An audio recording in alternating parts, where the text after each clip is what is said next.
వరంగల్, మిర్యాలగూడ, తుని ఒకే రోజు 3 షోరూంలు ప్రారంభిస్తున్నాం. ప్రారంభోత్సవ ఆఫర్ బంగారు నగలపై తరుగులు 2% తక్కువ, వజ్రాభరణాలు క్యారెట్కు 6,000 తక్కువ. కాంగ్రెస్ వాళ్ళు ఓట్లు అడిగేందుకు వస్తారు, మళ్ళా అమ్మ అయ్య అక్క అల్లుడు తమ్ముడు అనుకుంటూ వస్తారు. అడుగుండ్రి ఏమరా కొడక బాగా చెప్తివి, అసెంబ్లీ ఎలక్షన్ల ముంగట ఎక్కడున్నారు కాంగ్రెస్ వాళ్ళు, మళ్ళా కొట్లాడేది గదే కేసీఆర్ దళం కదా, గదే కేసీఆర్ బిడ్డలు కొట్లాడుతున్నారు, గదే గులాబీ జెండా కొట్లాడుతున్నది రైతుల గురించి. మీరెక్కడ పోయినరు అని కాంగ్రెస్ వాళ్ళని అడగండి. ఎక్కడ పోయినాయి మా వానాకాలం రైతు బంధు, ఎక్కడ పోయింది 15,000 రూపాయలు నిలదీయండి. ఏమైంది రుణమాఫీ అని అడగండి, ఏమైంది బోనస్ అని అడగండి. అడగకపోతే అమ్మ కూడా అన్నం పెట్టది, యాది పెట్టుకోండి. అడగకపోతే అమ్మ కూడా బువ్వ పెట్టది. అందుకే అడగాలి. పోరాటాల పురిటిగడ్డ నల్లగొండనే మొత్తం రాష్ట్ర రైతాంగానికి ఆనాడు సాయుధ పోరాటంలో ఎట్లయితే స్ఫూర్తి నింపిందో, మళ్ళొక్కసారి రాష్ట్రంలో రైతులు తిరగబడేందుకు నల్లగొండనే వేదిక కావాలి. అందుకే ఇక్కడి నుంచే మొదలు పెట్టినాం ఈ రైతు పోరు. నేను మీ అందరితో ప్రార్థించేది ఒకటే, ఇంకా 4 ఏళ్ల సమయం ఉంది. ఇక్కడికి వస్తుంటే మహమూద్ అని ఇక్కడనే నల్లగొండ పట్టణంలో ఎంటర్ అవుతుంటే ట్రాఫిక్ వచ్చింది, మా కారు మెల్లగైంది. పక్కకు ఆటో వచ్చి ఆగింది. ఒకటి తమ్ముడు ఆటో నడుపుతున్నాడు, ఆదాబ్ అన్న అన్నాడు. ఆదాబ్ భాయ్ అంటే క్యా నామ్ హై అన్న, మేరా నామ్ మహమూద్ హై సాబ్ అన్నాడు. క్యా హాల్ హై మహమూద్ అంటే, క్యా హాల్ హై సబ్ బర్బాద్ హై, క్యా హాల్ హై అన్నాడు. నాశనం అయిపోయినాం. కాంగ్రెస్ ప్రభుత్వం వచ్చినాక రైతులు 410 మంది చచ్చిపోయినరు, గురుకులాల్లో పిల్లలు 55 మంది చచ్చిపోయినరు, ఆటో డ్రైవర్లు 100 మంది చచ్చిపోయినరు, చేనేత కార్మికులు ఇప్పటికి 35 మంది చచ్చిపోయినరు. మొత్తం నాశనం చేస్తున్నాడు సార్ వీడు అన్నాడు. అంటే మరి క్యా కర్నా, ఏక్ ఓటు కా సజా 5 సార్లు అయినా మహమూద్ భాయ్ అన్న నేను, ఒక ఓటు శిక్ష 5 ఏళ్ళు కదా అన్న నేను. అంటే ఏమంటుండు తెలుసా మహమూద్, క్యా సాబ్ కోయి తర్కీబ్ నీ క్యా అంటుండు, ఏమన్నా ఉపాయం లేదా అంటుండు. అంటే నేనంటే ఆడికెళ్ళుందిరా పోయి ఉపాయం ఏం లేదు, ఎదురు చూడాలి, ఏం చేస్తాం మరి. మేము తయారున్నాం పోరాడేందుకు, మా వాళ్ళందరూ తయారున్నారు. కేసీఆర్ తయారు చేసిన మా తమ్ముళ్ళు, మా అన్నలు, మా అక్కలు, చెల్లెళ్ళు అందరు తయారున్నారు. బాగా నీలుగుతున్న మంత్రులు ఎవరైతున్నారో, రైతు బంధు అడిగితే చెప్పుతో కొడతా అనే మంత్రి ఒకడు ఉన్నాడు. ఇంకా చాలా మంది మీటింగ్ పెట్టుకుంటామంటే అడ్డుకునే సన్నాసి మంత్రి. గింత భయపడతాడు ఎవడన్నా మీటింగ్ పెట్టుకుంటామంటే. గంత భయం ఎందుకు నీకు? భూపాల్ రెడ్డిని తీసుకుపోయి పోలీస్ స్టేషన్లో ఆడ పోలీసు వాళ్ళు అడ్డం ఉండి భూపాల్ రెడ్డి మీద దాడి చేస్తావా? సిగ్గుందా నీకేమన్నా అని అడుగుతున్న మంత్రి కోమటిరెడ్డి వెంకటరెడ్డి. నీకు ధైర్యం ఉంటే దమ్ముంటే గడియారం సెంటర్కు రా, గడియారం సెంటర్కి వచ్చి మా లెక్కన మీటింగ్ పెట్టి చెప్పు రైతులకు ఏం పీకింది నీ ప్రభుత్వం ఈ సంవత్సర కాలంలో చెప్పు. ఉత్తమ్ కుమార్ రెడ్డి, కోమటిరెడ్డి వెంకటరెడ్డి పెరిగిన ఆకారాలు మాత్రం బాగా పెరిగినాయి, అహంకారాలు బాగా పెరిగినాయి, కానీ పీకిందేమీ లేదు నల్లగొండకు. అందుకే నేను అంటున్నా, ఏం చేసిండు కేసీఆర్ నల్లగొండ కంటే చెప్పండి. వరి ధాన్యం ఉత్పత్తిలో తెలంగాణను దేశంలో నెంబర్ 1 చేస్తే నల్లగొండను రాష్ట్రంలో నెంబర్ 1 చేసిండు కేసీఆర్. ఒకటి కాదు 3 మెడికల్ కాలేజీలు సూర్యాపేటలో, నల్లగొండలో, యాదాద్రిలో కట్టించింది కేసీఆర్. యాదాద్రి గుడిని అత్యద్భుతంగా తీర్చిదిద్ది ఆ లక్ష్మీ నరసింహస్వామి రుణం తీర్చుకున్నాడు కేసీఆర్. తామర చెర్లలో అద్భుతంగా మొత్తం తెలంగాణలోనే అతి పెద్ద విద్యుత్ ఉత్పత్తి కేంద్రం కట్టించింది కేసీఆర్. చెప్పుకుంటా పోతే 1-2 కాదు ఎన్నో పనులు చేసినాం. దమ్ముంటే క్లాక్ టవర్ కు రా, మా భూపాలన్న వస్తాడు, మా జగదీశ్ అన్న వస్తాడు, వాళ్ళు నీ సంగతి చెప్తారనే మాట కూడా నేను తెలియజేస్తా ఉన్నా నల్లగొండ రైతు బిడ్డలకు. ఎందుకంటే మనం ఆఖరికి మనం హైకోర్టు కూడా ధన్యవాదాలు చెప్పాలి, మనకు న్యాయ వ్యవస్థకు ధన్యవాదాలు చెప్పాలి. ఎందుకంటే రేవంత్ రెడ్డి ప్రభుత్వం అడ్డుకునే ప్రయత్నం చేసిన హైకోర్టు, దేశంలో ఇంకా న్యాయం ఉన్నది, ధర్మం బతికే ఉంది కాబట్టి రైతుల పోరాటంలో న్యాయం ఉందని చెప్పి హైకోర్టు కూడా అంగీకరించి ఇవాళ పర్మిషన్ ఇచ్చి ఈ క్లాక్ టవర్ సెంటర్లో మనకు ఇవాళ సభ జరుపుకునే, ధర్నా జరుపుకునే అవకాశం ఇచ్చినారు. ముఖ్యమంత్రి రాజ్ భవన్ ముంగట ధర్నా చేస్తేనేమో ఏం కాదట, ట్రాఫిక్ అంతరాయం కాదట. మరి ఇక్కడ క్లాక్ టవర్ కాడ మనం ధర్నా చేసుకుంటే మాత్రం నల్లగొండ రైతు బిడ్డల కోసం ఇక్కడ చాలా ఇబ్బంది అవుతుందట, వెంకటరెడ్డికి చాలా ఇన్కన్వీనియన్స్ అవుతుందట, అందుకే పర్మిషన్ ఇయ్యరట.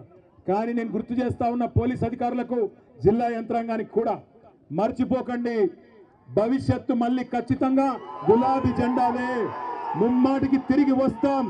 ఇవాళ ఎవరెవరైతే కాంగ్రెస్ కార్యకర్తల కంటే అతిగా ప్రవర్తిస్తున్నారో అన్ని గుర్తు పెట్టుకుంటాం, వడ్డీతో సహా ఇస్తాం, యాది పెట్టుకోమని చెప్తూ మళ్ళొకసారి నల్లగొండ రైతు బిడ్డలందరికీ ధన్యవాదాలు తెలియజేస్తూ జై తెలంగాణ.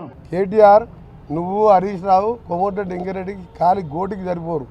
నువ్వు ఆయన కేసీఆర్ అల్లుడు అని చెప్పి ఆయన లీడర్ అయ్యిండు, నువ్వేమో కేసీఆర్ కొడుకు అని లీడర్ అయినావు. మా నాయన ఏం చేస్తాడు? వ్యవసాయం చేసుకుంటాడు. ఎట్లయినా నేను 5 సార్లు ఎమ్మెల్యే, ఒకసారి ఎంపీగా. నువ్వు నీ ఎందుకు పార్లమెంట్ ఎన్నికల్లో నా కాన్ఫిడెన్స్ నేను ఒక్క గంట కూడా ప్రచారం చేయలే. 60,000 మెజార్టీ వచ్చింది మా రఘువీర్ రెడ్డికి. నువ్వు సిరిసిల్లలో 10,000 కోట్లు అభివృద్ధి చేసుకున్నావు కదా, 6,000 మైనస్ ఎందుకు వచ్చింది? 6,000 బండి సంజయ్కి లీడ్ ఎందుకు వచ్చింది? బీజేపీతో కుమ్మకైనావా, లేకపోతే ప్రజలు నీ ముఖం చూడలేక వేరే పార్టీకి ఓటేసినా? అందుకనే నీ కెపాసిటీ కోవటెడ్ ఎంకరేజ్ పేరు తీసుకునే నైతిక హక్కు లేదు. కోవటెడ్ ఎంకరేజ్ అంటే నీతి నిజాయితీకి మారు పేరు. 30 ఏళ్ళలో ఒక్కసారి నా పేరు వచ్చింది. నాది ఎక్కడైనా కబ్జాలు చేసి దోసుకున్నాను. నువ్వు ఫార్ములా రేసు, ఈ రేసు గుర్రాలు, బిల్డర్ల గుర్రాలు, ధరణి మీద 2-3 లక్షల కోట్లకి వెళ్తుంది. మీ ఆస్తులన్నీ మొత్తం పక్కాగా బయటపడితే ఒక్కొక్కటి బయటపడి కోర్టుకు పోయి, సుప్రీంకోర్టుకు పోయి కోట్ల రూపాయలు అడ్వకేట్లను పెట్టి నా మీద ఒక చిన్న కేసు అన్న ఉన్నదా? అవినీతి వరకు ఉన్నదా? 3 ఏళ్ళ పదవి వదిలిపెట్టుకున్నాన్ని మీ నాయనలాగా రాజీనామా చేయ, by election, collection, re election, by election. నేను రాజీనామా చేసినంటే మళ్ళీ చెప్పిన, ఆ రోజు చెప్పిన, గవర్నర్ ఇంటి ముందర చెప్పిన, తెలంగాణ రాష్ట్రం వస్తుంది, వచ్చినప్పుడే మంత్రి అయితే అప్పటిదాకా మంత్రి పదవి తీసుకున్నా. అందుకనే ఆ బచ్చగాల గురించి మాట్లాడకు. నేను ఒకటే చెప్తున్నా, కేటీఆర్ నువ్వు మీ బావ కలిసి మీ నాయనని ప్రతిపక్ష నాయకుడిగా వస్తావా రావా నెక్స్ట్ అసెంబ్లీ సెషన్కు, బడ్జెట్ సెషన్కి అడుగు. రాకుంటే నువ్వు హరీష్ రావు కొట్టుకుంటారో, కత్తులు పెట్టుకొని కొడుచుకుంటారు, నాకు కావాలని. ఆయన ఎట్లా వస్తట్లేడు. మా ముఖ్యమంత్రి గారు మొన్న బాగా చెప్పిండు, కొడంగల్ సర్పంచ్ 4 రోజులు ఊళ్ళలోకి రాకపోతే తర్వాత వస్తే రాళ్ళ తీసుకొని ఎడబడతారు సర్పంచ్ ఎమ్మడి. ప్రతిపక్ష నాయకుడు 13 నెలలు అసెంబ్లీకి రాకుండా ఏం చెప్పాలి? అవసరం ఆయనకు ఆ పోస్టు? నువ్వు మీ బావ తీసుకొని కొట్లాడు, అప్పుడు మీకు సమాధానం చెప్తావు. నువ్వు ఎమ్మెల్యేవు, నువ్వు డిప్యూటీ లీడర్ కాదు, నీ కార్యవర్గం లేదు. బీఆర్ఎస్ ఎల్పీ కార్యవర్గం లేని కేటీఆర్ జూనియరు వాళ్ళ ఆయన పేరు చెప్పి ఎమ్మెల్యే, ఆయనకు నేను సమాధానం చెప్పా. కేసీఆర్ బహిరంగ చర్చకు వచ్చి సొరంగ మార్గం ఎందుకు పూర్తి చేయలేదు ఆయన నడవను. గంధమల్ల టెండర్ పిలిచి ఆలేరు బాగుపడితే చూడలేక క్యాన్సల్ ఎందుకు చేసినావు? 50 టీఎంసీలో మల్లాండ సాగర్ 15,000 కట్టికి కమిషన్లు తిని ఎందుకు ఆలేరుకు భువనగిరికి నీళ్ళు ఇవ్వలేదు? మా మూసి ప్రక్షాళన అప్పుడు చేయలేదు, ఇవాళ మేము చేస్తానంటే దాన్ని అడ్డుకుంటున్నారు. అదే ఇవాళ బీజేపీ వాళ్ళు యమునా క్లీన్ చేయలేదు, యమునా మూసి కంటే యమునా కంటే మూసి డేంజర్ ఉంది. ఆడ కేసీఆర్ మన కేజ్రీవాల్ది కటౌట్ పెట్టి ఆ మురికిలో యమునాలో ముంచి తెలుస్తున్నారు. బీజేపీ వాళ్ళు మేనిఫెస్టోలో పెట్టిండ్రు, రేపు భద్రం మా గవర్నమెంట్ రాగానే యమునాని క్లీన్ చేస్తామని. ఇక్కడనేమో మూసిని క్లీన్ చేస్తామంటే కిషన్ రెడ్డి, బండి సంజయ్ వీళ్ళందరూ ఏసీ రూములు తీసుకొని ఆ మూసి కాలు వెంబడి ఏసీలు పెట్టుకొని అలా వండుకుంటారు. మేమే మూసి చేసుకోవద్దు. యమునాలో మాత్రం మేనిఫెస్టోలో మూసి క్లీన్ చేస్తామని పెడతారు. నమామి గంగా చేసినాం, సబర్మతి చేసినాం, యమునా కూడా చేస్తాం. ఇవాళ బీఆర్ఎస్ వాళ్ళకు మూసి గురించి అసలు దాని మీద అవగాహనే లేదు. ఫ్లోరైడ్ మూసి అన్నీ నాశనం చేస్తేనే 11 సీట్లు దేశంలో ఎక్కడ కూడా అంత మెజార్టీ రాకుండా ప్రచారం చేయకుండా మా ఎమ్మెల్యే అభ్యర్థిని గెలిపించినంటే 10 ఏళ్ళు మా జిల్లాని నాశనం చేసినావు. కాబట్టి కేటీఆర్ నీకు మీ నాయనకు మా నల్గొండ ప్రజల ఉసురు తగిలే పాపం పండి మీరు పోయినరు. ఎంతసేపు తిట్టిపిస్తారని ఆయన పనికిరాలని తిడితే కూడా టైం వేస్ట్ కదా. మళ్ళీ ఇప్పుడు తిడితే మళ్ళీ పోయి ప్రెస్ చేసుకోవాలి.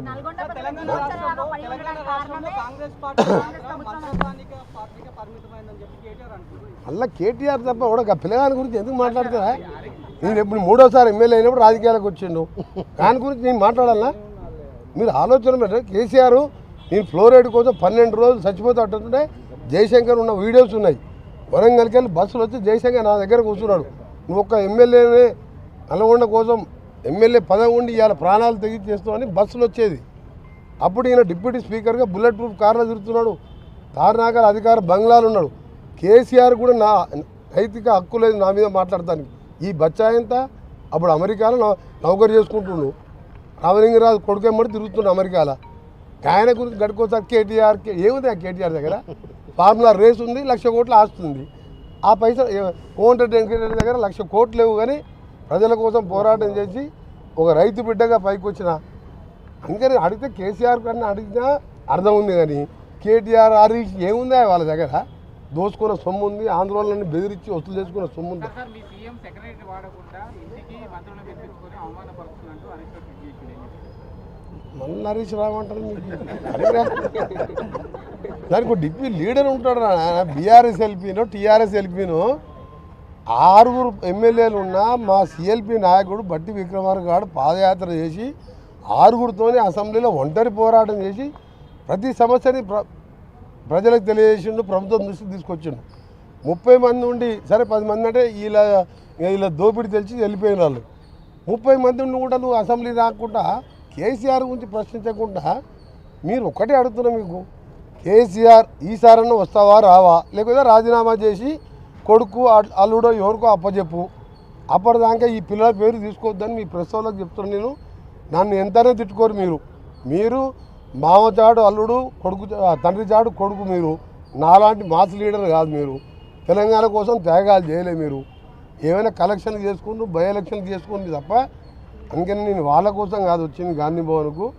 మా పార్టీకి ప్రజలు వస్తే వాళ్ళని కలవాలని మా పార్టీ అధ్యక్షుని ఆదేశం మేరకు రావడం జరిగింది. తిట్టాలంటే చాలా టైం ఉంది.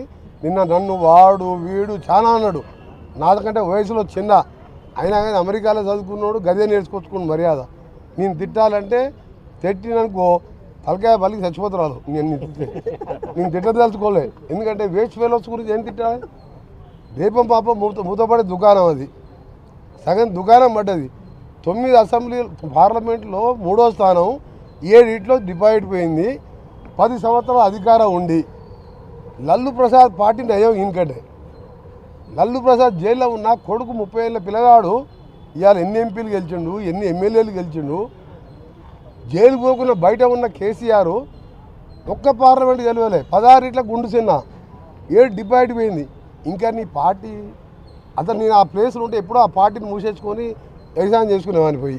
వరంగల్, మిర్యాలగూడ, తుని మీ ఆశీర్వాదంతో ఒకే రోజు 3 షోరూంలు ప్రారంభిస్తున్నాం.